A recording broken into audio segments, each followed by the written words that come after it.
지금 방금 소개받은 박병철 목사입니다. 우리 동탄 명성교회 이번에 항존직으로 피택을 받은 분들을 뵙게 돼서 너무나 반갑고 또 축하를 드립니다. 더구나 우리 정 목사님은 그 말씀에 대한 열정, 아마 대한민국 목사님들 중에서 아마 그 따라갈 사람이 아마 거의 없을 겁니다. 말씀에 자기 인생을 걸고 목숨을 걸고 말씀을 연구하고, 그 제가 굉장히 막 부러울 정도고, 그리고 그 부분에 굉장히 존경합니다. 예, 이건 진짜로 드리는 말씀이에요. 그래서 우리 정 목사님과 함께 동역자가 되신 분들이기 때문에 더 귀하고 더 축하를 드립니다. 오늘 제가 강의할 내용은 교회 지도자의 리더십이라는 제목입니다. 제가 섬기는 교회는 평신도 중심의, 평신도가 주도하는 사역을 하는 교회로 이제 만들어 나갑니다. 완전하지는 않아요. 한 50% 정도 된 것 같아요. 평신도가 사역을 주도하는 교회가 되다 보니까 어떤 사역을 할 때 이제 그 팀, 부서 체제로 합니다. 팀 체제로 합니다. 그런데 어느 해는 그 사역팀에 회원들이 단합도 잘 되고 분위기도 좋고 사업도 굉장히 열심히 하고 열매도 많아요. 열매도 많아요. 그런데 어느 해는 멤버는 똑같아요. 사역도 그렇게 크게 다르지는 않고요. 그런데 분위기도 굉장히 갈등적인 분위기가 계속되고 사역도 매끄럽게 진행되지 못하는 거예요. 열매보다는 상처가 있고. 왜 그런 것 같아요? 어느 해는 주님의 은혜가 충만해서 주님께서 그 해는 막 그 부서를 통해서 굉장히 강력하게 역사하시고, 또 어느 해는 주님이 작년에 역사하시다가 올해는 강하게 역사 안 하시는 그런 걸까요? 그러지는 않은 것 같아요. 하나님의 은혜는 한결같거든요. 뭐가 문제인가 봤더니 가장 큰 원인이 지도자의 리더십의 문제가 있었던 겁니다. 하나님이 일하시는 경륜 가운데 아주 중요한 명제가 하나 있어요. 하나님의 방법은 사람이다라는 겁니다. 하나님은 하나님의 일을 천사를 통해서 하시지 않아요. 하나님께서 세우신 사람을 통해서 하십니다. 그 사람들을 우리는 리더 또는 지도자 그렇게 부릅니다. 신구약 성경이 그것을 증언하고 있고요. 교회 2000년 역사가 그것을 말해주고 있습니다. 하나님은 사람을 통해서 하나님의 나라를 건설하시고 하나님의 나라를 확장해 가셔요. 그게 하나님의 방법이에요.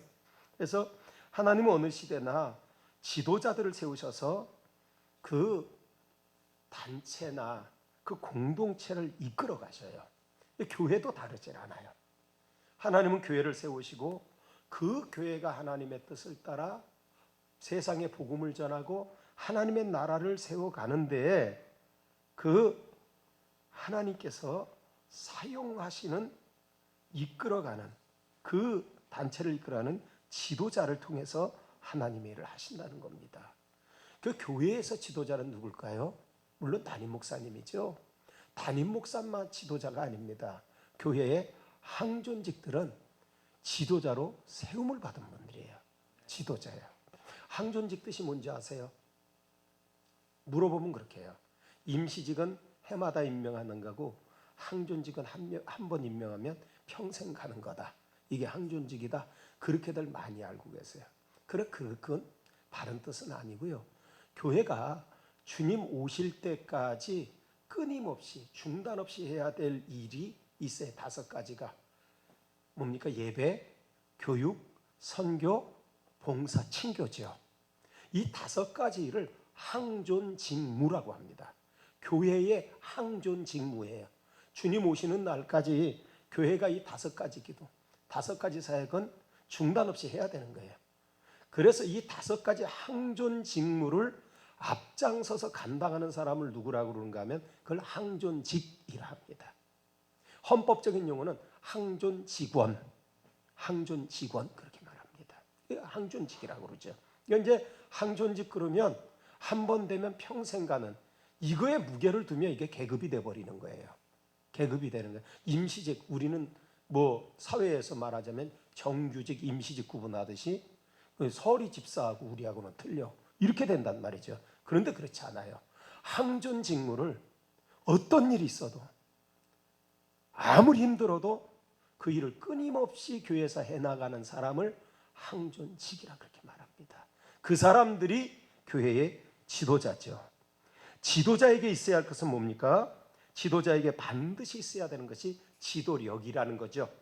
지도력, 영어로 뭐라 합니까? 리더십이죠.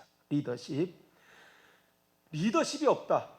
그는 지도자 역할을 못합니다. 맞죠? 그리고 사람들로부터 지도자로 인정받지를 못합니다. 그게 제일 큰 문제죠. 그렇기 때문에 지도자라고 하는 사람, 지도자로 세움을 받은 사람은 반드시 하나님과 사람에게서 지도력, 리더십이 인정을 받아야 되는 거예요. 그래야 하나님께서 그 사람을 통해서 일을 맡겨서 교회를 이끌어가게 하시고, 또 그래야 교우들도 성도들도 그 사람을 신뢰하고 따라갈 수 있는 것이죠. 그럼 지도력은 타고나는 건가? 물론 소수의 그런 사람이 있습니다. 태어날 때부터 아주 선천적으로 리더의 기질이 있는 사람이 있어요. 어디 가도 벌써 확 티나요. 그런 사람들은 그 단체를 주도해 나가려고 그러고, 그리고 뭐든지 제안을 하고, 그리고 자기가 먼저 하겠다고 나서고, 이런 분들 있죠. 그런데 교회의 지도자는 이건 타고나는 거 아닙니다. 만들어지는 거예요. 훈련을 통해서 만들어지는 거예요. 그러니까 다시 말하면 교회의 리더십은 선천적으로 주어지지 않습니다. 반드시 훈련을 통해서 만들어져야 하는 것입니다. 교회의 지도자들은 하나님과 교우들에게 인정받을 만큼 하나님이 안심하고 일을 맡길 수 있는 사람, 그리고 성도들은 신뢰하고 따라갈 수 있는 사람이라고 인정받을 때까지 자기의 리더십을 훈련하고 그리고 갈고 닦아야 합니다. 처음부터 인정받지 못해요. 여러분들이 안수 집사 되고 권사 됐다. 그러면 여러분들 서리 집사 때 생각해 보세요. 이렇게 먼저 항존직 된 분들을 이렇게 보세요. 아, 저분은 정말 안수 집사다워. 저분은 정말 권사다워. 다 그렇게 인정합니까? 그러지 않죠? 어떤 분은 권사가 왜 저래? 안수 집사가 왜 저래? 그런단 말이에요. 그러면 여러분들도 지금 현재 다른 서리 집사님들이나 성도들한테 그 둘 중에 한 가지 평가를 받습니다. 그렇죠? 정면에는 얘기 안 해요. 앞에서는 얘기 안 해. 자기들끼리 있을 때 얘기하지. 여러분이 전에 그랬던 것처럼. 그렇죠? 그러면 여러분들은 어떤 분으로 인정이 될 것 같아요? 지금 현재 제가 보기에는 이제 피택을 받고 이제 곧 임직을 받을 분들인데, 임직 받자마자 저분 정말 안수집사다와 저분 정말 권사님다와 그럴까요? 그러지 않아요. 그러지 않아요. 예. 또 아깝게 떨어진 사람들 있죠. 그런 분들은 더더욱 인정 안 합니다. 그러면 그런 분들에게, 성도들에게 여러분들은 지도자로 인정을 받아야 되는 것이거든요. 저분 진짜 우리 교회가 잘 세웠어. 저런 분 안수집사 세운 거 보니까 우리 교회 부흥할 것 같아. 저런 분이 권사 되니까 우리 교회가 이제 분명히 우리 교회는 모든 게 부흥되고 평화롭고 좋은 교회 될 거야. 이렇게 생각할 수 있게 만들어야 된다는 거예요. 처음부터 되진 않아요. 훈련을 통해서 자기 개발을 통해서 만들어지는 겁니다. 자, 리더십이 뭐냐? 리더십을 길러야 돼. 한마디로 말하면 영향력입니다. 여러분 그 교재 다 받으셨죠? 다 있어요. 이렇게 쭉 보면 영향력입니다. 자, 리더십이란 여러 가지 정의가 있는데 제가 제일 좋아하는 정의가 이겁니다. 어떤 조직체에서 지도자라는 사람에 의하여 의도적인 영향을 끼치는 것. 그게 리더십의 정의예요. 그러니까 지도자라 한마디로 영향을 끼치는 사람이에요. 아주 쉽게 말하면 말빨이 통하는 사람이에요. 다른 사람이 말하면 안 움직여요. 근데 그 사람이 말하면 그렇게 해야지, 그러자, 이른단 말이에요. 그 사람이 지도자예요. 그러니까 안수집사가 됐다, 권사가 됐다, 아니면 장로가 됐다, 그렇다고 해서 영향력이 있나? 그렇지는 않아요. 그렇지는 않아요. 어떨 때 보면 서리 집사가 더 영향력이 있을 때가 있어요. 그러면 그 항존직의 리더십은 실패한 거죠. 실패한 겁니다. 그러니까 영향을 끼친 사람이에요. 자기를 따르는 사람들에게 의도적으로 비전과 말과 행동을 통해서 바람직한 영향을 주어서 그 조직체가 추구하는 목적을 달성하게 해주는 사람, 그 사람이 지도자예요. 이게 잘못되면 사람들을 자기 마음대로 끌고 다니고 자기 패 만들고, 그거는 양아치예요. 네. 그걸 이제 전문용어로 양아치라고 그러죠, 그런 사람들. 그런데 지도자는 그렇지 않아요. 내 편 만들고 우리 서클 만들고 우리나라 3대 연이 있다고 그러잖아요. 학연, 지연, 그 다음에 인연 해가지고 만들다잖아요. 그렇게 그런 거 하는 건 아니에요. 그러니까는 사람들에게 바람직한 영향을 줘요. 긍정적이고 희망적인 영향을 줘요. 그래서 그 조직체가 추구하는, 동탄 명성교회가 추구하는 목적을 달성하도록 이끌어주는 사람이 진짜 지도자입니다. 그걸 여러분들이 해야 된다는 거예요. 예, 그게 지도자입니다. 그런데 교회 지도자는 사회의 지도자와 다른 것이 있어요. 자, 결정적으로 뭐가 다를까요? 일반 지도자는 어디나 사람에 의해서 선택이 됩니다. 그렇죠? 대통령부터 초등학교 교실 반장에 이르기까지 누가 뽑아요? 사람이 뽑아요. 사람이 뽑아요. 그러나 교회 지도자는 어떤 수단, 어떤 방법을 통해서 되든지 누구에 의해서 선택되는 겁니까? 대답을 안 하시는가 모르겠네. 하나님이죠. 하나님에 의해서 선택을 되는 거예요. 물론 성도들이 투표를 했을 거예요. 그러나 그 방법을 통해서 하나님이 그 사람을 선택하는 거예요. 옛날 구약 성경을 읽어보면은요, 그 제비뽑기라는 게 나와요. 아시죠? 아간을 뽑을 때도 제비를 뽑았지 않습니까? 제비뽑기. 왜 나는 그 제비뽑기라는 게 왜 제비뽑기라는 말을 썼는가 궁금했어요. 그래서 저희 교회 국어학자가 있어요. 물어봤어요. 했더니 그게 이제 이렇게 여러 가지 패 중에서 하나를 잡는다는 거예요. 잡아서 뽑는다. 그래서 잡는다는 걸, 이 사투리라면 제비가 되잖아요. 멱살 제비한다 그러잖아요. 그래서 잡아서 뽑는다. 그래서 잡이 뽑기인데 그게 이제 제비 뽑기가 된다는 거예요. 우리는 그렇게 했는데 구약 이스라엘에서 가장 흔하게 하는 제비 뽑기가 어떤 방법인가 하면, 어떤 한 사람을 뽑을 때 이만한 큰 볼에 돌에 이름을 써. 그러니까 집사님들 이름을 다 써. 그걸 막 돌리면 그 하나 튀어나올 거 아닙니까? 그거 뽑는 거예요. 그런데 그런 방법을 통해서도 하나님이 그 사람을 선택했다고 믿는 거예요. 방법은 우리가 하지만 최종적으로 선택하시는 분은 하나님이세요. 여러분들도 교우들이 항존직 선거했죠, 다. 그래서 됐죠. 사람이 뽑은 게 아니에요.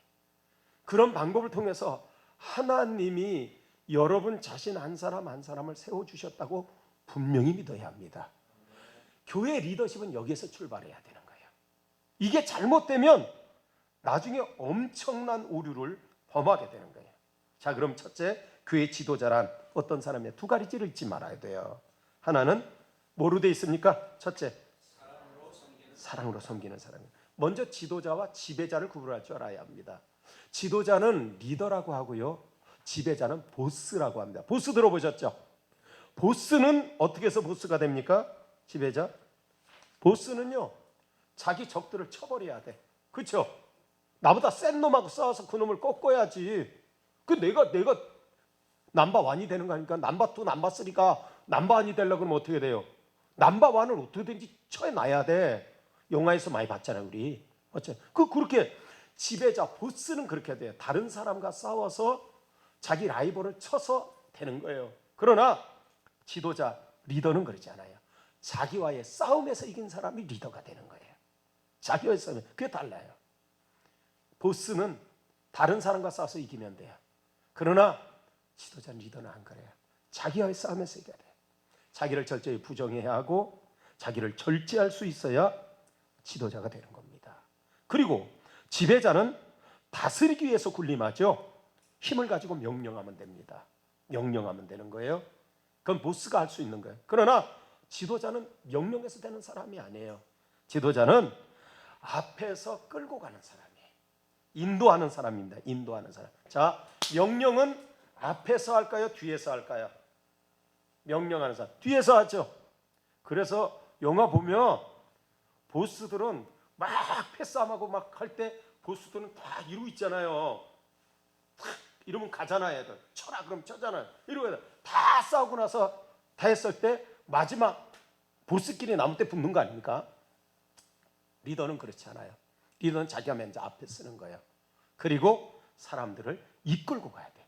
그런데 사람들이 따라오나? 따라오나? 안 따라옵니다. 어떨 때 따라와요? 마음이 움직여야 돼요. 맞죠? 마음이 움직여야 되는 거예요. 이는 이 리더는 다른 사람의 마음을 움직여서 내가 가는 길을 같이 가게 만들어주는 사람이에요. 맞죠? 이게 어려운 거예요. 그래서 갈라디아서 5장 13절을 보면 이런 말씀 있죠. 형제들아 너희가 자유를 위하여 부르심을 입었으나 그러나 그 자유로 육체의 기회를 삼지 말고 그 다음 중요합니다. 뭐라고 되어 있습니까? 오직 사랑으로 서로 종노릇하라는 거예요. 지도자가 가슴에 새겨야 될 말씀입니다.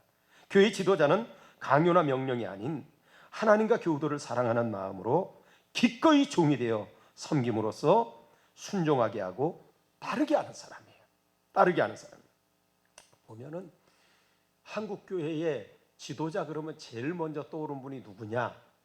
한 번 얼굴도 못 봤어도 모든 사람, 거의 많은 사람들이 한경직 목사님을 얘기해. 한경직 목사님 들어보셨죠? 한경직 목사님. 그분이 그러셨대요. 강요하거나 명령한 적이 없대요. 항상 자기가 먼저 모범을 보이고 그리고 교우들을 사랑하는 마음으로 종처럼 섬겼대요. 그러니까 그분이 가장 존경을 받죠.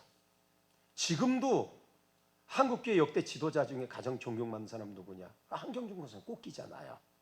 왜냐하면 명령하는 보스가 아니었어요. 그분은 먼저 본을 보이고 그리고 사람들의 마음을 움직여서 그분이 가는 길을 함께 자발적으로 따라오게 만들었어요. 그러니까 존경받죠. 그러니까 우리의 어떤 사표가 되는 모델이 되는 그런 분이기도 합니다. 자, 기독교의 지도자 잊지 마세요. 사랑으로 섬기는 사람이라는 것을. 두 번째는 뭐예요? 지도력의 주권을 하나님께 둬요. 예. 국가의 지도자들은 모든 주권을 누구에 둡니까? 국민이지요. 헌법에 분명히 제2조 그죠? 모든 주권은 국민으로부터 나온다. 실제로 국민들이 뽑아줬어요. 그래서 그 사람들은 어떤 걸 할 때 가장 중요한 명분으로 내세우는 게 누구의 뜻이에요? 국민의 뜻이에요. 우리가 헷갈리는 게 그 부분이요. 여당도 국민의 뜻이라 그러고 야당도 국민의 뜻이래. 그거는 이제 그분들이 자기들 지지하는 사람들을 말하는 거겠지만 그래도 명분은 국민의 뜻이에요. 왜냐하면 주권이 국민께 있어요. 그렇기 때문에 그렇게 말하는 거죠. 그러나 교회의 지도자는 모든 주권을 누구에게 둬요? 하나님께 둬요. 삼위일체 하나님이에요. 삼위일체 하나님께 둡니다. 왜냐하면 교회 주인은 하나님이시고 지도자로 부르시고 세워주신 분이 하나님이시기 때문이에요.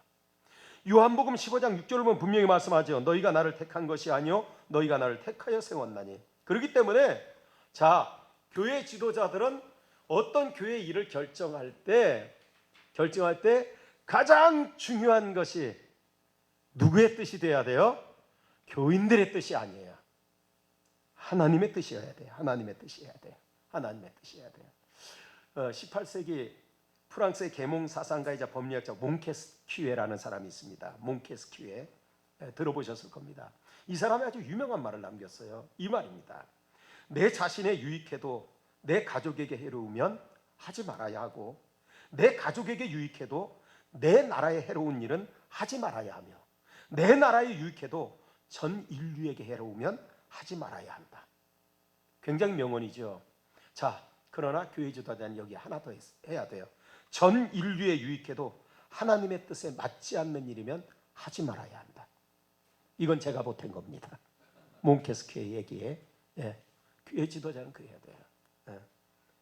자, 그렇기 때문에 여러분들이 끊임없이 하나님 나라 갈 때까지, 나중에 주님 앞에 설 때까지 늘 간절히 찾아야 되는 것은 하나님의 뜻입니다.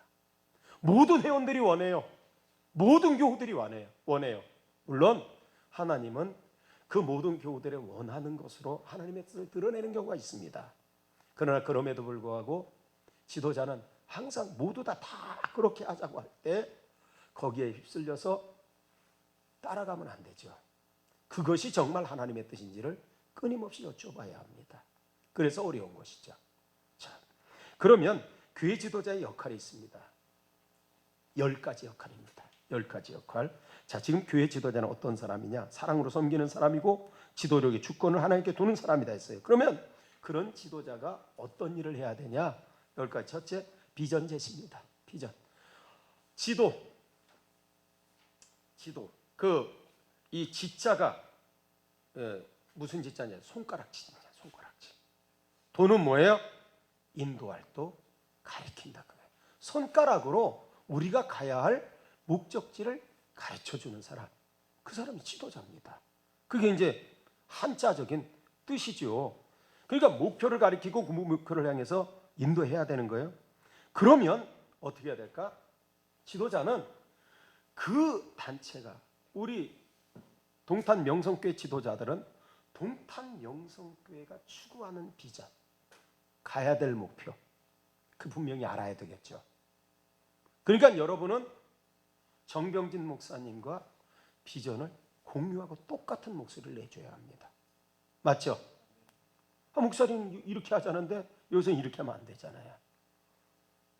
그러면 목사님과 여러분은 동탄 명성교회가 가야 할 목표, 그 꿈, 비전을 공유해야 합니다. 인지하고 있어야지, 본인이 인지하고 있어야 되겠죠. 그럼 어떻게 돼요? 교우들에게 이 비전을 선명하게 설명해야 되는 거죠. 누구나 알아들을 수 있게, 애매모호하게 말고 분명하게 설명할 수 있어야죠. 우리 교회는 하나님이 이를 위해서, 동탄의 복음화를 위해서 세운 거다. 그럼 복음화 어떻게 하는 거냐? 그 구체적인 거 이제 여기 교회가 있겠죠. 그런 걸 분명히 설명할 수 있어요. 그래야 제시할 거 아닙니까? 제시하고, 그리고 그러면 어쩌자는 얘기냐? 자, 알았지? 그리고 따라와. 그리고 그 길을 삶으로 인도할 수 있어야 되는 거죠. 여기까지 가야 지도자인 거예요. 하나님의 뜻을 올바로 분별해서 그 교우들에게 설명 가능하게, 누구도 어린아이까지 알아들을 수 있도록 선명하게 제시할 수 있어야 되고, 그리고 그 비전을 이룰 수 있도록 올바른 길로 인도해야 합니다.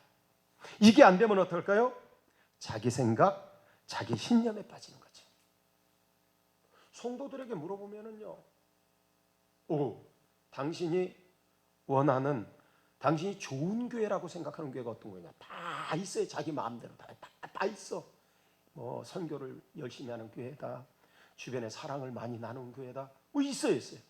그런데 동탄 명성교회는, 하나님께서 동탄 명성교회만의 사명을 가지고 여기다 세우신 거예요.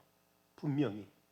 그러면 대한민국에 6만여 교회가 있는데 그 6만여 교회 중에 동탄 명성교회는 하나님이 왜 이 동탄에 무슨 일을 하라고 세웠는가? 여기에 대한 것이 분명히 공유돼야 되는 거죠. 그리고 설명을 해야 되는 거예요. 우리 교회는 이런 교회에 이런 사명이 있어. 여기가 목표야. 우리는 이걸 위해서 나가 하는 거죠. 그리고 여러분들이 직접 그 길을 갈 수 있도록 앞장서 걸어가는 겁니다. 그러자면 여러분들이 하나님께로부터 목사님과 함께 비전을 받아야 되는 거예요. 성경에 보세요. 모세, 여호수아, 다윗. 자기가 연구한 거 아니에요. 고민한 거 아니죠. 어느 날 하나님이 나타나서 말씀하셔요. 내가 너를 이를 위해서 세웠다. 이 일을 맡기려고 너를 세웠어. 너를 통해서 내가 이룰 일은 이거야. 범위는 여기까지야. 범위. 동쪽으로는 서쪽으로는 다 하잖아요. 다. 하나님이 그렇게 역사하세요. 그렇기 때문에 리더에서 중요한 건 뭡니까? 리더에게 이런 하나님의 비전을 찾으려고 하면은 그거는 하나님의 말씀, 성경의 근거가 되겠죠. 성경에 없는 비전을 주시진 않아요. 성경에 쓴 건데 여러분은 말씀을 정말 잘 알아야 돼요. 열심히 읽고 묵상하는 일을 게을리하지 말아야 합니다. 모든 방법도 여기서 나오는 거니까. 그리고 순간순간 하나님이 주시는 지혜가 있어요. 자, 성경에 직장을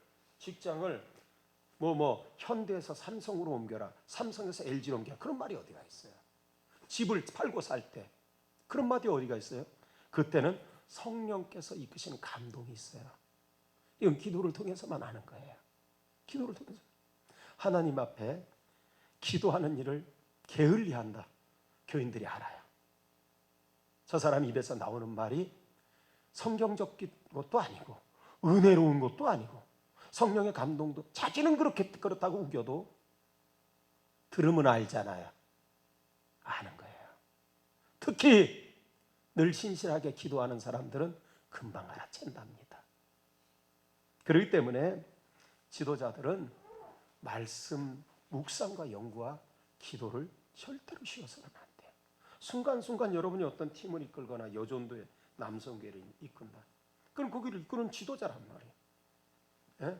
그 순간순간 어떤 선택과 결정을 해야 될 때, 그때 역시 우리 집사님은, 역시 우리 권사님은 이렇게 돼야 되는 거예요. 예?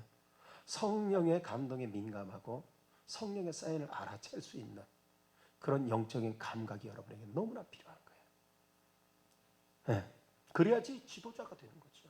다음에 분명한 사명의식이 있어야 합니다. 두 번째, 자, 하나님께서 나를 교회 지도로서 부르셨고 지도자의 사명을 맡기셨음을 언제나 잊지 말아야 한다.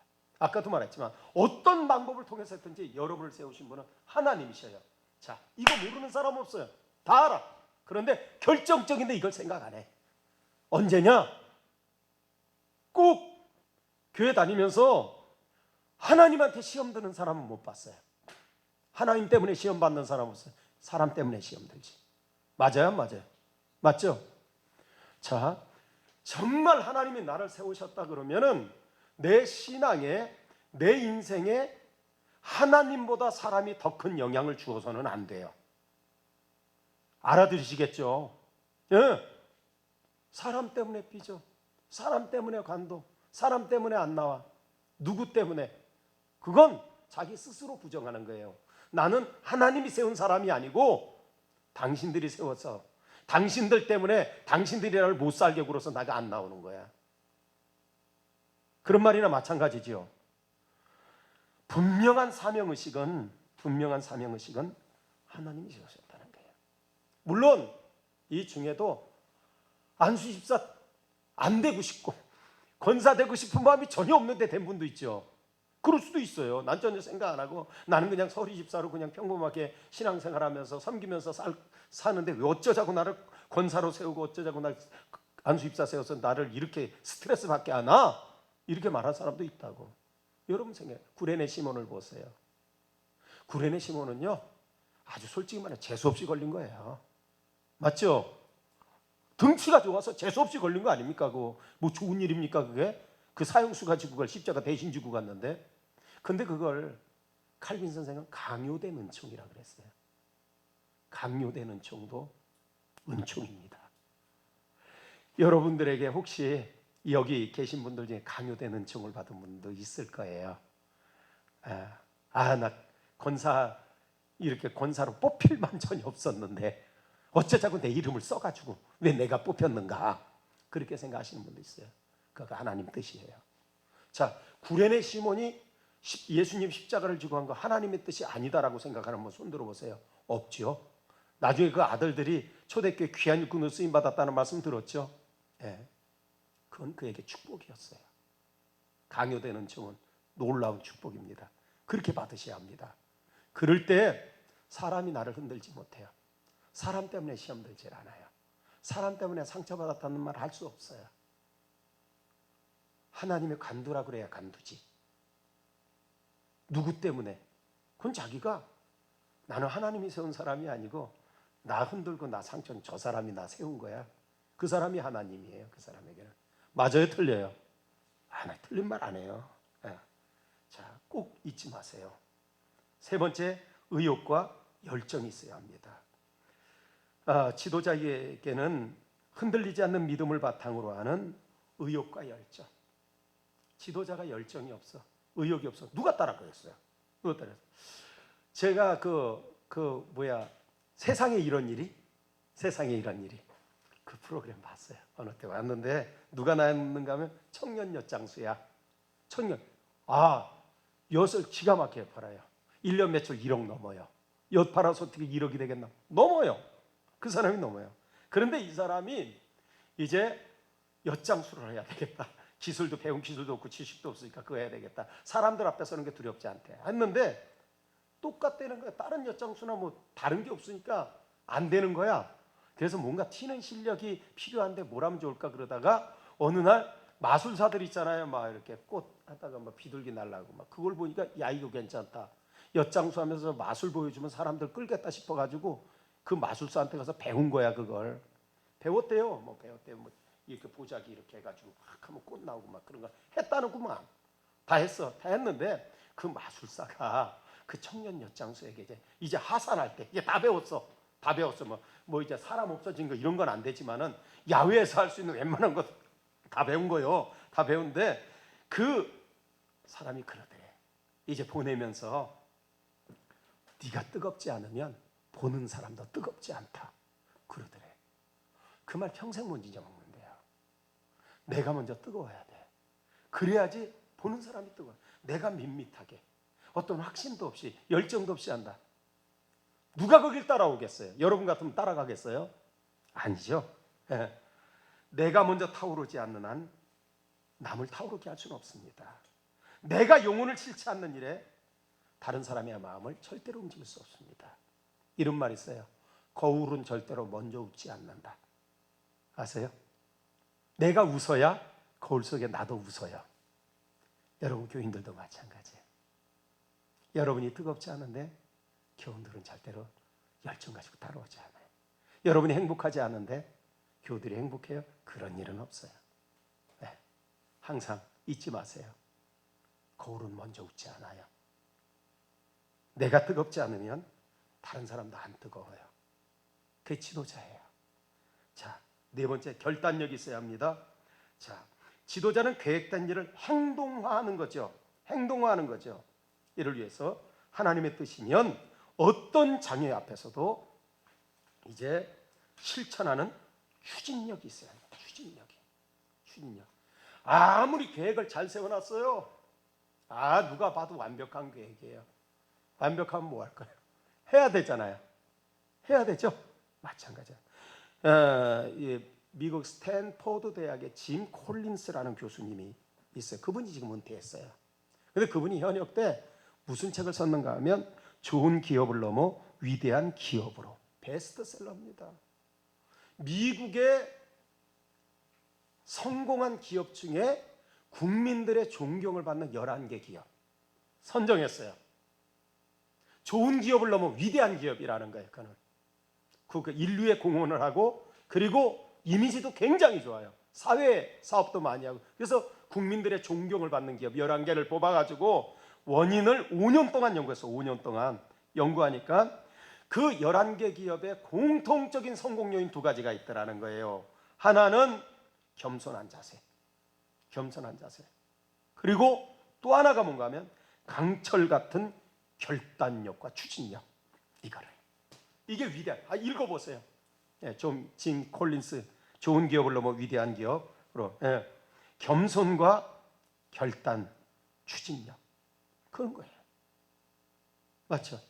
자, 링컨 대통령이 아무리 이제 평등한 세상을 만들자, 노예 해방하자 아무리 가지고 있었어요.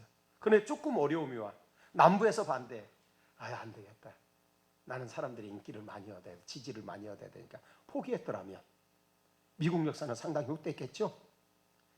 세종대왕이 한글 창제할 때도 반대 굉장히 많았다고 그러잖아요. 특히 최만리 같은 학자는 완전히 막 단식하면서 반대했잖아요. 그런데도 불구하고 끝내 추진했기 때문에 오늘날 우리가 이런 한글을 볼 수가 있는 거죠. 추진력이에요. 지도자는 그런 역할을 해야 되는 거예요. 다음에 5번째, 설득력. 예, 추진하려면 모든 사람이 다 찬성하냐? 그런 일은 없어요. 절대로 없어요. 자, 여러분들이 어떤 걸 할 때 반대하는 사람이 분명히 있어요. 막 좋지 않게 부정적으로 말하고 퍼뜨리는 사람이 있어요. 그럴 때 꼭 생각하세요. 예수님도 그랬어요. 예수님 100%였어요? 아니죠. 예수님 얼마나 반대했어요. 어떤 사람이 반대하던가요? 배웠다는 사람들이 반대했어요. 그리고 교회 오래 다녔다는 바리새인 이런 사람들, 종교인들이 반대했어요. 그런데도 예수님은 인류 구원의 역사를 이루셨어요. 그래서 오늘날 여러분과 제가 있는 거 아닙니까? 자, 반대할 때 반대는 언제나 있어요. 100% 없습니다. 100% 없습니다. 그거 들으면 김정은이도 자기 말로는 100%라고 그러지만 솔직히 다 100% 북한 주민들 지지하는 거 아닌 줄 우리가 잘 알잖아요. 그렇죠? 세상에 100%는 없어요. 저도요, 우리 교회 목회하면서 아예 편하게 생각해요. 저는 반반. 얼마나 편한지 몰라요. 반은 박 목사가 이렇게 목회하는 목회 방침이나 목회 방향을 찬성할 것이고, 반은 반대할 것이다. 그렇게 생각을 해요. 그렇기 때문에 부정적인 얘기, 반대하는 얘기를 할 때 저는 별로 끝도 안 해요. 그 절반 중에 하나겠지. 괜찮은 거예요. 근데 이거 못 견디면 안 되는 거예요. 그럴 때 어떻게 해야 돼요? 어리석은 사람은 내 편, 네 편을 나눠버려요. 자, 그러면 나는 나 지지하는 사람, 나 찬성하는 사람하고만 할 거야. 니네도 우든지 말든지 마음대로. 그건 지도자가 아니에요. 우리 한국 현대사의 비극, 우리 역사의 비극이 여기 있죠. 안 되면 내 편을 나눠버려. 상대방. 그러니까 이게 정권 바뀌면은 맨날 피바람이 부는 거 아닙니까? 제가 정치 얘기할 거 없고 그냥 누구나 이거는 공유하는 거니까 우리 그거 보지 말아야 돼요. 자, 설득해야 합니다. 설득할 수 있는 능력, 그것은 지도자가 해야 될 일이에요. 미국은 군인 보험이 있어요. 그거 아세요? 전 국민 의료보험 안 돼요. 근데 군인 보험이 있어요. 근데 입대하는 군인들이 그걸 잘 안 들려고 그래. 굉장히 이게 보험료가 비싸요. 그러니까 이제 국방부에서는 어떻게든지 군인들을 보험을 들게 해서, 미국은 전투를 많이 하잖아요. 그 전투를 하더라도 그 보험에서 보상이 나가게 해야 되잖아. 근데 잘 안 드는 거야, 이게. 그게 강요된 게 아니까. 그래서 보험회사에서 보험왕 있잖아요. 보험왕. 그 사람을 불렀어요. 그 신병들을 그가 설득을 하는 거야. 그런데 그 사람이 한 번 딱 왔다 가면 군인들이 다 들어, 그 보험을. 그럼 어떻게 하나? 참모 총장이 어떻게 하나 하고 들어봤어. 그랬더니 그 사람이 이르더라네. 여러분, 군인 보험에 든 사람이 전투에 나가 죽으면 정부는 유가족에게 $100만 지불합니다. $100만 한 10억 원 정도 넘죠. 네, $100만. 그러나 보험에 들지 않는 사람이 죽을 때 얼마나 지불하는지 아십니까? 모르는데요. 정부가 지불하는 동안 고작 $10,000입니다. $1,000. 그러면 정부에서 어느 쪽을 먼저 전투에 투입하겠습니까? 알아들으십니까 지금? 네? 자, 보험 든 사람이 죽으면 정부에서 10억을 줘야 돼. 보험 안 든 사람이 죽으면 1,000만 원만 주면 돼. 누굴 먼저 전투에 투입하겠냐? 안 든 놈들 이게 쫓겨는 다 들더라는 거야. 다 들더라는 거야. 자, 이런 게 이제 설득력이거든요. 자, 그런 설득력은 어떻게 생기나? 하나님의 지혜를 구해야 합니다. 반드시 교회 지도자들은 반대하는 사람, 나를 음해하는 사람, 부정적인 말 내뱉는 사람 꼭 있어요. 그런 사람을 어떻게 설득하겠나? 하나님께 지혜를 구하세요. 분명히 주님은 야고보서 1장 5절에서 너희 중에 누구든지 지혜가 부족하거든 모든 사람에게 후히 주시고 꾸짖지 아니하시는 하나님께 구하라. 그리하면 어떻게 하시리라? 주시리라 그래요. 그 말씀을 믿어야 합니다. 정말 답답하고 힘들 때 하나님은 머리도 좋지 못하고 나는 그렇게 배운 것도 많지 않아요. 눈치도 나는 그렇게 별로 없어요. 하나님 나 어떻게 하면 좋아요? 하나님께 매달려 보세요. 진짜 오 주여, 내 입에서 어떻게 이런 말이 나왔나이까 할 정도로 하나님은 다른 사람의 마음을 움직일 만한 말을 내 입에 담아주셔요. 얼마나 많이 경험하는지 몰라요. 하나님께 지혜를 구해야 합니다. 그래서 설득해야 돼요. 협조 안 한다고 원망하고 불평하고 그래서 편가르고 쟤는 째껴 하더니 말더니 놔두라고 그래. 저런 사람은 우리 교회에서 떠나는 게 좋아. 이런 말은 하지 말아야 되죠. 그건 지도자 관둬야 돼. 그런 말 하려면. 다음에 여섯 번째 모범이 돼야 합니다. 뭐 이거야 뭐 말해 뭐해. 뭐 지도력 나올 때마다 하는. 이거는 뭐 수고와 희생 아끼지 말아야 되고 행동으로 모범을 보여야 합니다. 미국의 34대 대통령이 드와이트 아이젠하워 대통령입니다. 드와이트 아이젠하워. 그 아버지가 왜 드와이트라고 졌는가 하면 드와이트 무디 선생님한테 은혜를 너무나 많이 받아가지고 우리 아들도 저런 사람 됐으면 좋겠다 해가지고 자기 아들 이름을 드와이트로 진 거예요. 그런데 그 드와이트는 부흥사가 안 되고 군인이 됐어요. 이 2차 대전 승리로 이끌었죠. 그리고 대통령까지 됐어요. 뭐 어떤 게 좋을지는 모르겠지만 어쨌든 그 됐어요. 그런데 이 드와이트 아이젠하워는 웨스트포인트 미국 육사를 졸업하는 학생들에게 대통령으로 있을 때 반드시 마지막 특강은 자신이 했대요. 하는데 꼭 할 때 뭘 갖고 가는가 하면 시를 하나 갖고 가. 시를. 앞으로 여러분들은 부하들을 지도할 때 어떻게 해야 되는가 하면 자 시를 이렇게 딱 놓고 이 시를 뒤에서 밀면 어떻게 되겠어요? 앞으로 나가지 않고 실이 구부러지겠죠. 절대로 앞으로 나가지 않는다. 비관들은 앞을 잡아다니는 거야. 앞에 이렇게 하면 어떻게 되겠어요? 실이 따라오죠. 여러분들을 따르는 사람이 실이라고 생각해라. 뒤에서 명령하고 밀면 절대 안 된다. 네가 맨 먼저 보여줘야 한다. 그래야 뒤에 있는 실이 따라오듯이 너희 부하들이 따라온다. 꼭 그걸 했대네요. 근데 가만 보면 교회에서는 더 할 것 같아. 그렇죠? 교회에서 무슨 명령을 하는 데입니까? 무슨 뭐 이해관계 있고 무슨 일한다고 돈을 주는 데입니까? 그렇죠? 감동을 주는 거예요. 먼저 모범을 보임으로써. 그래야 따라옵니다. 그게 지도자고요.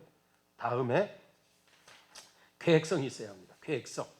자, 지도자가 비전을 제시하고 그 비전을 성취하는 길로 인도하려고 하면 이게 뒤에서 따라가는 사람들이 제일 힘들 때가 뭐예요?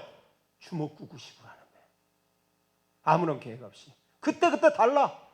자기 기분 좋을 때, 자기 기분 나쁠 때 정말 그런 사람을 지도자로 세우면 너무나 피곤해지는 거죠. 하나님께 여쭤보는 거죠. 어떻게 기도하면서 계획을 세웁니다. 그리고 그 계획을 구체적으로 팀원들에게 제시해 주는 거예요. 그래야 따라오는 거예요. 그래서 로드맵이라는 게 있어요. 로드맵. 여러분들이 어떤 부서를 맡거나 여러분들이 어떤 여전대회를 맡거나 구역을 맡더라도 로드맵이 있어야 돼요. 올해 우리는 꼭 기도해서 한 가정 3가지 이상 응답 받는다. 그거 치료할 사람 누가 있어요? 응답 받자는데. 기도해야 응답 받을 거 아니에요. 그럼 우리 어떻게 기도하냐? 릴레이 기도 어떻게 한다. 아니면 매일 몇 시 시간 정해서 한다든지. 그리고 구역 예배 될 때 그걸 나누는 거야. 어떻게 진행되고 있냐. 그러면 누구에게 더 힘을 더 실어주자. 우리가 합심해서 그분을 위해서 기도하자. 뭐 이런 계획을 딱 세워가지고 그래서 올해가 지나기 전에 주님의 뜻 안에서 우리 적어도 우리가 가장 중요한 문제는 올해 꼭 응답받자. 뭐 이런 식으로 하는 거야. 그럼 계획이 있어야 돼. 계획성이 없는 리더는 리더가 아닙니다. 저희 교회 얘기해서 좀 죄송합니다만은 우리 교회는 슬로건이 꿈이 있는 교회, 행복한 교회예요. 행복해. 그럼 꿈이 있는 교회, 행복한 교회 어떻게 하냐? 비전이 있어야 돼. 그 사명 선언문이 있어요. 사명 선언문 그냥 이루어지는 아니에요. 5가지 우리가 추구해야 될 교회 목표가 있어요. 핵심 가치예요. 그럼 그 5가지 목표를 해서 뭐가 필요해요? 그 목표를 이룰 수 있는 사역들이 필요한 거예요. 사역들이. 그 사역들을 배치하는 거 목표에 맞게 사역들이 다 배치가 돼 있어요. 예를 들어서 참된 제자를 양육하는 교회. 그러면 큐티, 제자 훈련, 성경 파노라마 이런 게 통곡 이런 게 딱 붙는 거예요. 그다음에 평신도 지도자를 양육하는 교회. 그게 이제 두 번째 하면은 여기에 이제 평신도들을 사역자 개발, 사역 훈련, 그리고 외부 전문기관에 보낼 사람 선발, 이런 사역들이 하나하나 목표에다 딱딱딱 배치가 돼 있는 거야. 그럼 그 사역들을 이끌 수 있는 사람을 언제나 10월달 정책당에서 리더들을 임명합니다. 그리고 다른 팔로우들은 어떻게 하나? 11월달에 정책 끝나자마자 11월달에 뭡니까? 그 사역 박람회를 하죠. 쫙 모든 사역을 펼쳐지고 전부 다 제가 사역을 설명하면 자기가 원하는 사역에 지원하는 겁니다. 그렇게 해서 해야 돼요. 그러니까 이제 단계별 계획이 있고 우리가 해야 할 로드맵이, 이거는 몇 년 목표로 한다? 5년 목표로 한다? 10년, 2015년부터 25년까지 우리 교회 사역의 70% 이상을 평신도가 주도적으로 하는 교회를 만들겠다. 그런데 처음부터 가정사역부터 시작한다. 그 다음에 사회봉사사역, 교회봉사사역, 이런 걸 쭉쭉쭉쭉 하라는 거죠. 자, 이래야 어디 간다. 그래야 평가가 가능한가? 평가가. 그렇잖아요. 자, 10년이면 1년은 이 정도까지 와야 돼. 25%까지 와야 돼. 됐나? 한번 보는 거예요. 그럼 원인이 뭔가? 여기까지 모든 원인이 뭔가? 그걸 원인은 나와요. 그러면 이게 부족하다. 여기를 보충해야 되겠다. 다음에는 더 드라이브를 걸자. 이런 게 나오는 거예요. 계획이 없으면 평가를 할 수가 없어. 잘 되고 있는지 안 되고 있는지. 사람마다 다 틀려. 다 좋게봐. 리더들은 다 자기가 잘한다고 생각을 해. 뭐 분위기, 내가 회장 맡고 우리 분위기도 바뀌고 뭐 참여율도 좋고. 그런데 다른 사람은 그렇게 생각 안 해. 객관적 평가가 안 된단 말이죠. 발전이 없죠. 분쟁만 있죠. 이해되시죠? 자, 그런 계획성이 있어야 됩니다. 다음에 8번째, 팀원들이 즐거운 마음으로 따라올 수 있게 해야 되는 거예요. 팀원들이 억지로 마저 못해 따라온다면 끝까지 갈 수가 없죠. 끝까지 갈 수가 없죠. 비전을 성취하기 힘듭니다. 그러니까는 이 사람들이 억지로 말고 막 기대를 갖고 따라오게 만들어줘야지. 그러려면 리더에게 필요한 건 칭찬과 격려. 지적하지 마세요. 지적해서 사람은 안 변하더라고. 내가 보기에는 바른 말해서 안 변해. 좋은 말 해야 변해. 칭찬과 격려. 그리고 여러분들 어떠세요? 유머 감각 좀 있으세요? 유머 감각 있어야 합니다. 안 되면 아재 개그라도 연구해야 합니다. 제가 우리 교회 여전도에 주체로 바자했어. 바자했는데 부추전이 인기가 많았어요. 그때 부추전이 인기가 많았다. 인기가 많았는데 인기가 많으니까 빨리 떨어지잖아요. 그러면 꼭 무리수를 두는 사람이 있어. 그 권사님 하나가 그 교회에 있는 그 화단에 있는 그 풀을 뜯어가지고 그걸 부추하고 섞어버렸네. 근데도 이게 기름을 많이 부니까 이게 또 티도 안 나더만. 그러니까 그걸 나중에 회장이 알고 막 하는 거, 이 이러면 안 된다고, 없으면 없다고 그러고 김치전으로 돌리자. 그래가지고 돌렸는데 앞불사 때는 벌써 열 몇 장 나갔어. 풀과 부추가 합해진 게 열 몇 장이 나왔어. 아니나 다를까? 이거 뭐야? 그래 나오는데 풀을 급하게 뜯다 보니까 그 시든 노란 풀 있잖아요. 그거는 부추가 아니잖아. 누가 봐도 노란 풀이 딱 나온 거야. 이거 이제 끝났다. 이거 뭐라고 해명할 거야? 이거를 어떻게 했으면 좋겠어요? 근데 그때 회장 그 권사님이 갑자기 그랬습니다. 당첨! 노란 풀 나온 사람 김치전 하나 추가. 그러니까 이거 나와가지고 찜찜했는데 그게 이제 김치전 하나 추가하는 거 당첨된 거야.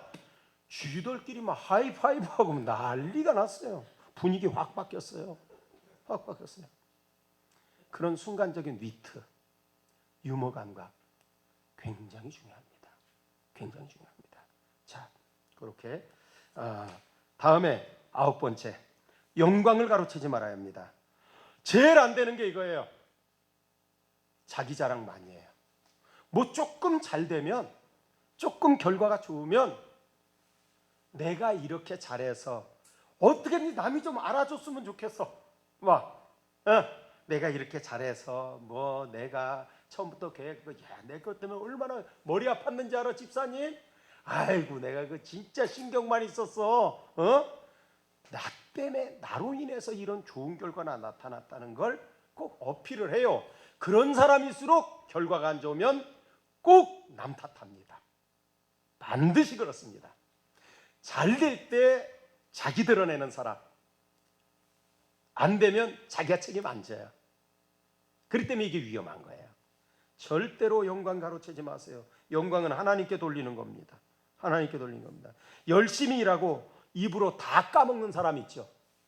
남들이 볼 때 알아. 수고 많이 했어. 다 알아. 근데 지가 수고 많이 했다고 내가 이렇게 하고 막 내가 얼마나 힘들고 내가 뭐 하지 않느라 우리 집에 뭐 일도 있었는데 그거 다 내던지고 내가 와서 하고 그러면은 사람들이 뭐라고 그래요?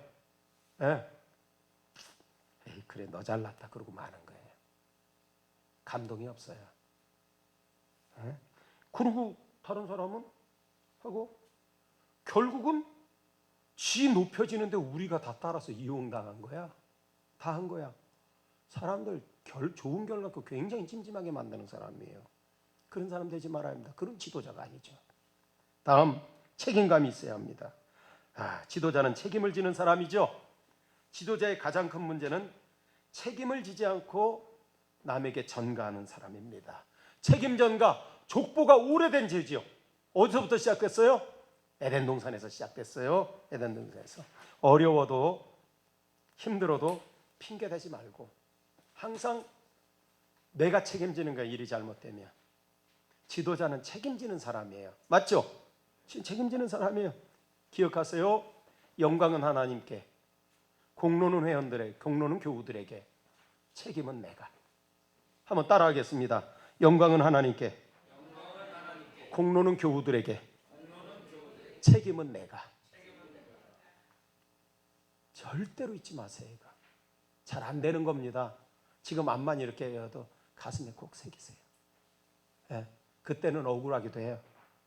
여러분 때문에 잘못된 게 아닌데도 지도자라는 이유만으로 내가 책임을 져야 되니까 속상해요. 그러나 머지않은데 하나님이 밝혀주시고 하나님이 높여주셔야, 하나님 살아계심을 믿어야 되는 거예요. 이걸. 하나님 살아계심을. 자, 이렇게 10가지를 하는 사람이 지도자예요. 지도자. 다음 교회자의 지도자의 지침입니다. 지침. 교회 지도자가 10가지 역할을 감당하려면 5가지 지침 잊지 말아야 돼요. 첫째, 하나님과 항상 화목해야 합니다. 경건과 회개로 하나님과 화목하지 않으면 팀원들과도 화목될 수 없습니다. 하나님과 수직적 관계가 올바르지 않은 지도자는 교우들과 수평적 관계가 절대로 올바로 될 수가 없습니다. 그거는 영적인 원리자 십자가를 봐도 알 수 있죠. 십자가를 봐도 알 수 있죠. 먼저 하나님과의 관계, 늘 하나님 앞에 기도하고 예배 드릴 때 예배를 통해서 하나님의 임재를 경험하고, 그럴 때 거기서 힘이 나오는 거고 거기서 권위가 생기는 거잖아요. 그래야 교우들과의 관계도 좋게 되는 겁니다. 두 번째, 말은 적게 하고 기도는 많이 하세요. 하나님의 나라는 말에 있는 것이 아니라 능력이 있는 겁니다. 항존직이 되면 전에는 겸손하게 순종하던 사람이 말이 많아지고 주장이 많아진다는 얘기가 많습니다. 근데 동탄 명성교회는 제가 보니까 그럴 것 같지는 않네요. 제가 존경하는 어느 장로님, 그 부서 교회학교 부장하시면서 그렇게 금전적인 여유가 있어요. 그분은. 말하자면 부자예요. 많이 베풀어요. 많이 베풀어요. 그런데 이분이 회의 딱 들어가면 말을 안 해요. 그러니까 주변에 그래도 장로님이 좀 돈도 많이 쓰고 파워가 있는데 이럴 때 한마디 좀 해주셔야 되지 않느냐고. 그럴 때 그 장로님이 하신 말씀을 지금도 잊지 못하겠어요. 나보러, 내가 전도사 때인데, 전도사님, 장로는 돈을 많이 내든지 말을 많이 하든지 둘 중에 한 가지만 해야 합니다. 2가지 다 하면 교회가 시끄러워집니다. 멋있죠? 굉장히 멋있죠? 진짜 멋있어요. 맞아요. 자기는 돈을 많이 내는 사람이 말을 하면 사람들이 다 그게 힘을 실어준대요. 그러면 하나님의 뜻 아닌 걸 얘기했을 때도 그게 받아들여진다는 거예요. 그래서 당신은 말을 안 한대요. 아, 너무 멋있었어요. 아주 명예롭게 은퇴해서 지금 아주 모든 교우들이 존경을 받는 분입니다. 자, 말을 적게 하고 기도를 많이 하세요. 세 번째, 약속은 신중하게 하고 일단 한 약속 반드시 지켜야 합니다. 설득하고 이끌고 그러려면 그 사람을 못 믿는데 뭐 천사의 말로 설득해 보세요. 되나? 약속을 안 지키는데. 있어 그런 사람. 아이고, 우리 교회 그분 이제 은퇴했으니까 내가 얘기한다. 이제 원래 저 여전대 원래 70% 이상 나오면 내가 식사하고 찜질방 쏜다고 그랬대. 다 들었대. 근데 70% 넘었대. 80% 됐대. 근데 그때부터 핑계를 대는 거야. 그거 별거 아니잖아요. 별거 아니야. 그 다음부터 그분을 별거 아니거든. 밥 한 끼 사고 찜질방 한번 데려가면 끝나는 거예요. 근데 막상 딱 되니까 이게 이제 아까웠는지 어쨌는지 했잖아. 안 지켰대. 그 다음부터 어떻게 됐을까요? 그 권사님이 하는 말은 누구도 믿지 않았어요. 지도자가 신뢰를 잃어버리면 그건 지도자 끝난 거예요. 그건 끝난 거예요. 맞죠? 신뢰 잃어버리면 끝난 거예요. 자, 약속 신중하게 하고 일단 한속 반드시 지키세요. 그 다음에 언제나 긍정적인 말과 희망적인 말을 하셔야 합니다. 매사에 이런저런 이유를 대면서 부정적인 말하는 분들이 있어요. 리더는 그러지 않아요. 절대로 아무리 힘든 상황에도 하나님이 우리 교회 주인이시고 하나님이 함께 하시고 반드시 우리 교회를 크게 쓰실 것이다. 봐라, 하나님 반드시 우리 교회를 마지막 때에 크게 쓰실 것이다. 막 이렇게 하나님이 기뻐하시는 일인데 왜 이게 안 되겠느냐. 그래요. 여러분, 민수기 14장 28절 지도자들은 반드시 유념해야 될 말씀이에요. 그들에게 이르기를 여호와의 말씀에 내 삶을 두고 맹세하노라. 그 다음 뭐예요? 너희 말이 내 귀에 들린 대로 내가 너에게 어떻게 하라니? 행하리니. 부정적인 말은 부정적인 거 해결하겠다는 거예요. 기도하면서도 보세요. 걱정하고 이 기도가 뭐 기도한다고 응답받겠어. 그런 사람 응답받는 거 한 번도 못 봤어요. 불가능한 상황 속에도 두드리라 그러면 열린다고 약속하지 않았느냐? 주님 안에서 능치 못함이 없다고 하지 않았느냐? 불가능을 가능하게 만드는 하나님의 역사하심이 아니면 설명될 수 없는 위대한 일을 만들어내. 그런 사람들이, 여러분들이 꼭 그런 분들 되기를 바랍니다. 긍정적이고 희망적인 말 하세요. 특히 교회, 하나님의 교회입니다. 하나님 누구도 흔들지 못합니다. 다음, 신실하게 최선을 다하는데 결과가 좋지 않을 때, 이때가 있어요. 믿고 했어요. 열심히 했어요. 낙심하지 마세요. 내가 모르는 하나님의 뜻이 있어요. 반드시 있어요. 그리고 하나님 원망하라고. 자, 어떤 상황에서도 여러분은 하나님은 선하십니다. 하나님은 옳으십니다. 이 고백을 놓치지 마세요. 그럼 반드시 그렇게 만들어 주셔요. 우리 교회 얘기 아니에요. 우리 교회 얘기 아니고 다른 교회 내가 들었어요. 라오스로 단기 선교 왔어요. 근데 차를 타고 시골로 막 이동하는데 멀쩡하던 차가 고장이 난 거야. 중간에 어느 마을 입구에서 고장이 난 거예요. 근데 그런 나라 후진국 아시겠지만 그런 거 고치는 사람 뭐라 그러면 금방 안 옵니다. 6시간 만에 왔어요. 6시간 만에. 낮에 한낮인데 저녁 다 돼서 왔다고. 근데 그때 거기 갔던 그 집사님 한 분이, 그 리더 한 분이, 안수 집사님이 그랬다는 거예요. 자, 우리 여기 이렇게 기다리는 거 그냥 기다리지 말고 이왕 있는 거 이 마을이 보이지 않냐? 마을에 가서 우리 전도하자 그랬대요. 그래서 기념품 같은 거 막 챙겨가지고 하는데 마침 이제 그 가이드북에 이제 라오스 말로 인사하는 거, 예수 믿으십니까? 복음 전하는 거 간단한 말을 가지고 하는 거예요. 그래서 흩어져서 무조건 이제 집에 들어간 거야. 그 마을에 집에 들어가서 했는데 자기들도 깜짝 놀랐어요. 저도 그거 경험했거든요.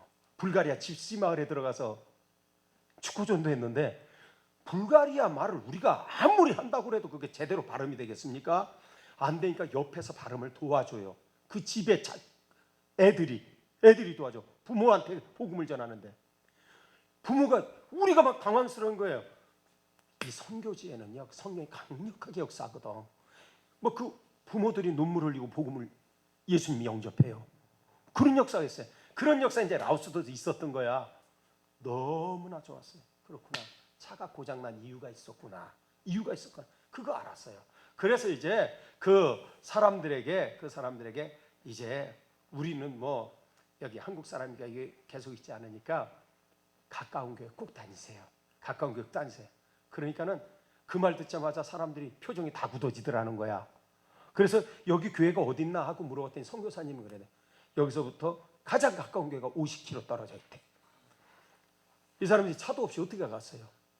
그런 시골길은 50km면 1시간 이상 걸려요. 1시간 이상 걸려요. 어떻게 갈 수가 없는 거야. 그때 어느 권사님이, 집사님 이거 하나님 뜻이야. 우리가 가가지고 바자회하고 폐품 팔아가지고 여기 교회 세웁시다. 이 마을에. 예수님 영접했단 말이에요. 여기 영접했는데 그러면 선교사를 하나 파송하려고 그래도 그냥 파송하지 말고 여기다 교회라도 자그맣게 하나 세우자는 거예요. 그래서 전혀 계획도 없이 그곳에 그 교회가 선교지를 세웠어요. 가다가 차 펑크 난 거. 계획대로 안 됐어요. 원래 했던 계획은 다 틀어졌어요. 하나님의 인도하심이 그런 데 있는 거예요. 바울도 그거 있었잖아요. 아시아에서 전도하려고 했는데 주님이 막으셔가지고 마게도냐 사람이 손짓하는 거 보고 유럽으로 건너간 거 아닙니까? 교회에 이런 일이 많아요. 계획대로 안 됐다고, 열심히 했는데 우리가 원하는 열매가 얻어지지 않았다고 쉽게 함부로 평가하지 마세요. 함부로 평가하지 마세요. 하나님은 선하십니다. 하나님은 옳으십니다. 그 믿음 가지고 주님 바라보면 우리가 상상할 수 없는 놀라운 열매를 안겨주셔요. 하나님의 방법이에요. 꼭 잊지 마세요. 자, 지도자가 네 번째 조심해야 될 성격 요구하고 이제 거의 끝나갑니다. 폐쇄성. 이거 문제죠. 혹시 그런 분 안 계시죠? 다른 사람 말은 들으려고 하지 않아. 내 말만 하려고 그러는 이런 사람일수록 다른 사람이 말만 하면 입버릇처럼 나오는 말이 그게 아니고 자기 말만 못하는 거예요. 이 힘들죠? 남의 의견 묵살하는 거. 그 다음에 공격성. 자기하고 반대되는 사람. 내가 하는데 동의하지 않고 찬성하지 않는 사람. 그 사람의 단점과 그 사람의 약점을 찾아내는데 인신공격도 서슴지 않아요. 그럼 어떻게 되겠어요? 반드시 편가르기가 되는 것이고 그 비난은 언젠가 자기에게로 돌아옵니다. 공격성 하지 마세요. 아까 뭐라 그래요? 칭찬 많이 하고 격려 많이 하라고 그랬죠. 자, 여러분들은 이제 피택받기 지금부터 동탄 명성교회에 칭찬하는 분들 돼야 합니다. 여러분들 만나면 누구든지 칭찬받아야 돼요. 정할 거 없으면 오늘 화장 잘 먹었다는 얘기라도 하세요. 하세요. 쌍꺼풀 수술도 하고 그러잖아요. 너무 잘 빠졌다고. 어떻게 오늘 머리 스타일 너무 좋다고. 집사님만 만나면 난 기분이 좋아. 기분이 좋아. 막 뭔가 좋은 일 생긴 것 같아. 돈 듭니까? 안 들어요.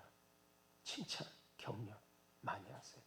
자기가 좀 이렇게 성격이 세다고 스스로 생각하는 분 있죠. 그런 분들은 그걸 더 많이 하셔요. 그럼 그게 커버가 돼요. 그럴 때는 만약 그게 없잖아요. 고집 부리는 사람이에요. 근데 칭찬하고 격려 많이 하죠. 뭘로 변해요? 소신 있는 사람으로 바뀌어요. 잊지 마세요. 공격성 안 좋습니다. 지배성. 이 비슷해요. 폐쇄성, 공격성, 지배성은 다 연관이 되죠. 자기의 권위를 주장하고 자기에게 주의를 집중해 주기를 바라고 큰 소리 치는 것은 말이에요. 자기 생각이 채택이 안 되고 반영이 안 되면 못 견디는 사람이 있어요. 너무나 위험한 사람이에요. 자기가 무시당했다고 생각해. 내가 낸 의견보다 더 좋고 우리 교회와 우리 공동체에 더 좋은 의견이 채택됐다고 생각하면 얼마나 좋아요, 그죠? 근데 그렇게 생각을 안 해요. 나는 저놈이 날 무시했다고 그래요. 못 견뎌요. 그런 사람이 지도자하면 큰일 나죠. 지배성 버려야 합니다. 마지막으로 교회 지도자가 자신에게 던져야지 될, 항상 여러분들이 한 달에 한 번씩은 이걸 보시고요. 5가지 질문을 자기에게 던지세요. 나는 다른 사람들에게 믿음직하고 신뢰할 만한 가치가 있는 사람으로 보여지는가를 물어줘야 합니다. 지도자가 타락하지 않으려면요, 자기 성찰이라는 걸 해야 돼. 왜냐면 누가 지적 잘 안 해주거든. 앞에서 감정 상하게 그 사람한테 당신 이게 잘못됐어, 저거 잘못됐어, 누가 합니까? 안 하지. 자기 스스로 해야 돼. 지도자는 자기한테 물어봐야 돼요. 나는 다른 사람들에게 믿음직하고 신뢰할 만한 가치가 있는 사람으로 보여지는가? 내가 약속을 잘 지키는가? 나에게 열정이 있는가? 모범을 내가 보이는가? 네, 이런 거예요. 여러분들 들어봤을 거예요. 어느 여전도 회장님 있죠, 부동산에 굉장히 관심 많은 분이에요. 부동산. 주일날도 뭐 어디 떴다 그러면 거길 가야 돼. 갔어. 들어봤죠? 안 들어봤나? 그거 갔어. 요즘도 혼신 예배 드리는데, 찬양 예배 때. 그것도 막 가서 막 당첨, 접수하고 어쩌고 막 그랬다. 그리고 헛헛거리고 이제 뭐 타인이 예배 시간 맞춰서 왔어. 맞춰서인데 딱 쓰자마자 그랬더니 찬송가 305동 하시겠습니다. 관심이 팍 됐어요. 그런 사람을 누가 지도자라고 신뢰하겠어요? 그렇죠? 안 되는 겁니다. 내가 과연 사람들에게 신뢰받고 있는가 점검하셔야 돼요. 두 번째, 나는 다른 사람과 의사소통을 잘하고 있는가? 의사소통 잘하고 못하고 어떻게 구분할까요? 자, 갈수록 말이 많아지잖아요. 의사소통이 잘 안 된다는 거예요. 의사소통이 잘 되면 말 별로 안 해요. 집사님 알았지? 그럼 바로 알아들어요. 그렇죠? 진짜 소통 잘 되는 사람 있으면 아이고 집사님 그럼 벌써 뭐 줄지? 손수건을 주든가 뭘 줘? 벌써 알아. 딱 알잖아요. 그 전라도 분들은 거시기가 다 통한다면서요. 거시기였냐? 거시기는 잘 됐냐? 그러면 다 알아듣는데 이상하게 그 뭐예요? 수많은 세월 동안 그 가정에서 함께 살면서 아는 거예요. 거시기 한마디로 소통이 다 되잖아요. 막 뭐라는데 말을 너무나 많이 하고 막 제가 왜 이렇게 말을 많이 해요? 여러분하고 처음 만나니까.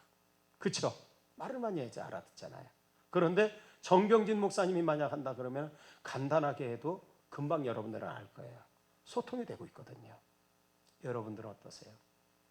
말 많이 하세요? 아니면 눈빛만으로 한두 마디로 탁탁탁 통하나? 그게 의사소통 잘하고 있는가 못하고 있는 거예요. 다음 세 번째, 나는 다른 사람을 부드러움과 배려와 관심으로 대하고 있는가? 우리는 너무 쉽게 단정을 해. 누가 늦게 오면은 화부터 나는 거지. 화부터 나는 거지 막. 누가 늦게 오면은 화부터 나는 거지. 근데 그 사람에게 사정이 있어. 사정이 있어요. 인도의 시성이라고 일컫는 타고르. 이분이요. 1931년도에 노벨 문학상 받았잖아요. 어렸을 때예요. 어렸을 때인데 굉장히 부자예요. 뭐 인도에서 거의 그 점에 브라만 다음에 크샤트리아가 부사 계급이니까 굉장히 높은 거죠. 하인이 있었는데 마당을 쓰는 하인이 3시간이 지나도 안 오는 거야. 화가 막 났어요. 깔끔한 성격인 이 사람이 마당이 어질러지는 거야. 3시간 만에 하인이 왔어. 그 타고르가 말이죠. 그 하인한테 빗자를 집어던지면서 도대체 너는 뭐하는 놈이야? 해고야. 당장 이 집에서 나가. 그러니까 그 하인이 그 빗자를 주워 들면서 그러더랍니다. 죄송합니다. 어젯밤에 딸애가 죽어서 지금 묻고 오는 길입니다. 그때 타고르가 어린 마음에 충격을 받았대요. 내가 다시는 상대방의 사정을 다 알지 않는 한 함부로 말하지 않겠노라고. 그래서 그때의 그런 마음으로 그 아름답고 주옥 같은 시가 나왔답니다. 사람을 이해하는 마음으로. 해보면 남편이 반대하는 분도 있고요. 또 뭡니까? 뭐 그런 분들 사정 있는 분들이 많아요. 먼저 걱정해서 왜 이렇게 늦었어? 어디 아팠어? 가정에 무슨 일이 있는 건 아니고 이렇게 나가야 되는 거예요. 꼭 배려해 주세요. 항상. 다음에 네 번째, 나는 다른 사람의 감정과 태도에 흔들리지 않고 사명을 감당하고 있는가. 자, 아까 한 거예요. 이거는 세상의 모든 사람이 다 100%는 없어요. 다 좋아하는 사람 없어요. 반대하는 사람 있고 나 싫어하는 사람 어디나 있어요. 나 싫어하는 사람, 직장 다니는 분들 알지? 나 싫어하는 사람은 꼭 있어요. 그게 정상이에요. 이상한 사람 꼭 있어. 어디 가나 이상한 사람, 이사 가지, 이사 가도 꼭 있어. 그런데 없는 때가 있어. 왜 그런지 알아요? 본인이 이상한 사람이기 때문이에요. 여러분 주변에 이상한 사람 없지? 그럼 내가 이상한 사람이라고 생각하면 딱 맞아. 어디나 있어요. 그거 잊지 마셔야 돼요. 예. 그 사람 없으면 잘 될 것 같죠? 그 사람 없어지면 더한 사람 나타납니다. 반드시 그렇습니다. 중요한 것은 하나님이 나를 부르셨고 나를 세우셨다. 이 사명감. 이거 내가 그래서 다른 사람의 감정과 태도에 흔들리지 않고 사명을 감당하고 있는가. 사람에게 상처받아서 다 내던지고 싶고 잘난 너희들끼리 해먹어라 이루고 싶은 마음이 드는가. 이런 걸 점검하셔야 돼요. 나를 세운 분이 누군가. 빨리 자기 자리를 차지해야 되는 것이죠. 다음에 다섯 번째 마지막입니다. 나는 다른 사람의 의견과 입장을 이해하고 존중하고 있는가. 나와 의견이 다른 사람은 늘 우리가 그렇게 들으면서도 안 되는 게 뭔가 하면, 저도 잘 안 되는 게 뭔가 하면 나는 맞고 다 상대방은 틀린 게 아니에요. 뭐예요? 다른 거죠. 다른 거잖아요. 다른데 우리는 그렇게 생각 안 해요. 나이가 들수록 더한 것 같아요. 저도 여러분이 보기에는 굉장히 젊어 보이죠. 근데 내일 모레 저도 환갑이에요. 안 놀래는구나. 동tam은 제 정병진 목사님 때문에 안 놀래는구나. 나 참 잘못 말했네. 딴 교회 가서 말해야 되는데. 그런데 이게요, 막 50 넘어가고 이럴수록 이게 잘 안 되는 것 같아요. 내가 말한 게 맞고 전 틀린 것 같아. 근데 나중에 보면 달라요. 교인들 중에는 여러 가지 사정이 있답니다. 남편이 심하게 반대하는 사람, 시부모가 반대하는 분들, 또 시부모를 모시고 살아야 되는 분들, 아니면 자녀들 중에 장애아가 있는 분들, 그리고 자녀들 중에 말할 수 없이 속 썩이는 자식이 있는 분들, 그건 우리가 상상을 못해요. 그걸 나하고 똑같은 환경에서 그 사람을 생각하려고 하면 안 돼요. 그래서 여러분이 다른 사람의 입장을 이해하려고 알아보세요. 물어보세요. 내가 집사님에서 기도해 주고 싶다고. 나만 알고 내가 기도해 주겠다. 그러면서 알아가는 거예요. 그럼 그 사람 심정을 알아요. 왜 그 사람이 그렇게 말하고 왜 그 사람이 그렇게 행동을 하나? 이유가 있어요. 자라날 때 폭력적인 부모님 밑에서 심하게 상처를 받은 분들, 그 치유가 안 되는 거예요. 그걸 물어보세요. 마음 터놓고 언젠가 얘기하면 얘기합니다. 그걸 알아야 돼. 그래야 이해가 되면 수용이 돼. 이해가 안 되니까 받아들여. 저 인간이 왜 저러는지. 근데 이해를 하려고 노력조차 안 해요. 우리는 이해하려는 노력이 있어야 합니다. 그러면 수용하고, 그러면 지도자들은 어때요? 저 사람을 내가 잘 보듬어서 치유시켜주고 싶고 그걸 내가 보완해주고 싶은 마음이 생기는 거예요. 정상적인 지도자라면 그런 마음이 생기잖아요. 그럴 때부터 바뀌는 것 같아. 사람이 그럴 때, 내가 그런 마음 먹을 때부터 상대방이 그때부터 바뀌기 시작하는 것 같아요. 맞죠? 이상으로 교회자의 지도자의 리더십, 제가 무슨 이렇게 이 부분에 굉장히 무슨 석학이나 그런 뛰어난 것도 아니고 책을 쓴 바도 없지만은 제가 지금까지 리더십에 대해서 공부하고 제가 경험한 겁니다. 여기 있는 경험은 제가 성공해서 배운 교훈은 거의 없고요. 제가 뼈저린 실패를 통해서 제가 이렇게 못했어요. 내 아픔이 있는 겁니다. 하면서 내가 교회 목사로서 그러면 안 되겠구나. 철저히 회개한 결과물입니다. 그래서 여러분과 함께 나눕니다. 잠깐 우리 한번 기도하시죠. 합심해서 9시 됐네요. 기도하시고요. 정말 하나님이 안심하고 일을 맡기실 만한 좋은 지도자 되게 해주세요. 우리 교우들이 야, 저 안수 집사님 잘 뽑았어, 저 권사님 잘 뽑았어, 내가 저 집사님 저 권사님 이름 쓰길 얼마나 잘했는지 몰라. 모든 교우들이 신뢰하고 기꺼이 따라갈 수 있는 그런 지도자야 되게 해달라고. 그렇게 돼야 되지 않겠습니까? 유한 하나님 앞에 세움받은 것, 좋은 지도자, 좋은 리더십을 가진 좋은 지도자 되게 해주시옵소서. 우리 다같이 한 1분간만 한 음성으로 기도하시겠습니다. 사랑해